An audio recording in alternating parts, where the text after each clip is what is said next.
Just one thought. We've recently done a study on different sectors, industry sectors, and their exposure to climate change. And one of the sectors that had the most up or downside was the automotive sector. And there are scenarios you can paint where we would need significant numbers of electric vehicles from around 2015 to 2020 onwards. And probably the most exciting areas are in the supply chain, up and down, before and after the OEMs themselves. So things like fuel cell technology, batteries, etc. And there could be a real revolution in transport. So that would be, I think, an exciting area to look. Bruce?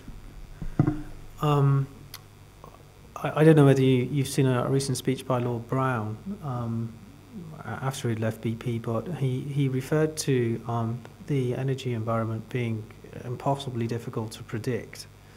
And there were a series of what he called lighthouse points, I think, which, once we get to there, we'll be able to navigate beyond, but they're all indeterminate. So if I had £500,000, I guess I would be undertaking a spread bet, because he seems to have had a career of knowing what he's doing. Alternatively, I might buy a bike shop, pedal power, Anyway, so I would certainly the answer. There is no silver bullet here. I mean, hydrogen fuel cells. We agree in our business that it's not a silver bullet. There just isn't one. So, a common sense approach suggests that you would look at, each of the constituent parts of what we now think is a solution. Thank you. If you look at the current installed capacity in wind at the moment and the government's targets or objectives for the next 12 or so years, one of the principal factors which is holding up greater penetration of offshore wind, in addition to things like concerns over reliability and planning, is their ability to operate on a network which isn't inherently designed for the intermittency of the supply. You have exactly the same issue with tidal and with wave, although in the case of tidal you do have some ability to actually predict the nature of that intermittency. And I think if I had £500,000 or £1 million to spend, I think there's some quite interesting technologies out there which allow you to cope with the intermittency of these technologies on systems.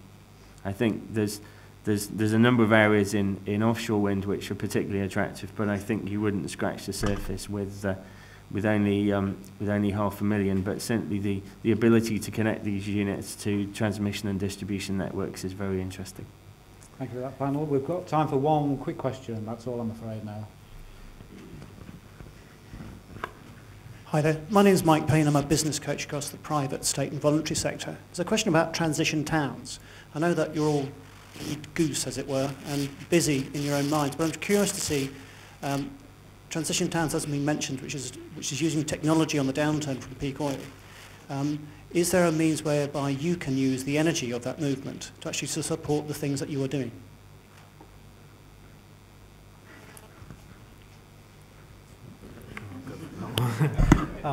I mean, I don't know whether you know this, but there is a hydrogen refueling station outside. And, okay, it's adjacent to the ETI and all the good work it has done and intends to do. But it's an interesting question. It's a bit tail wagging the dog-ish. You have demand for this, but it's already in situ. You just need to make people aware that it's there. Once they're aware that, for example, there are alternative methods of refueling on your doorstep, maybe the clamour will be for more. And that's how you envelop or develop an underlying demand and grow it. I think my point was that there is a groundswell within the community which actually wants to utilise technology for the future. And there seems to be a big gap between that community and the business sector and technology. But there's an awful lot of power and energy. You haven't done work on your own homes because you're all busy men. I think the point is there is another energy source available. We're talking about business community, we're talking about green energy. We haven't actually talked about the community. Linking those three together, not as separate things, but as one thing? So I think the answer is no, isn't it?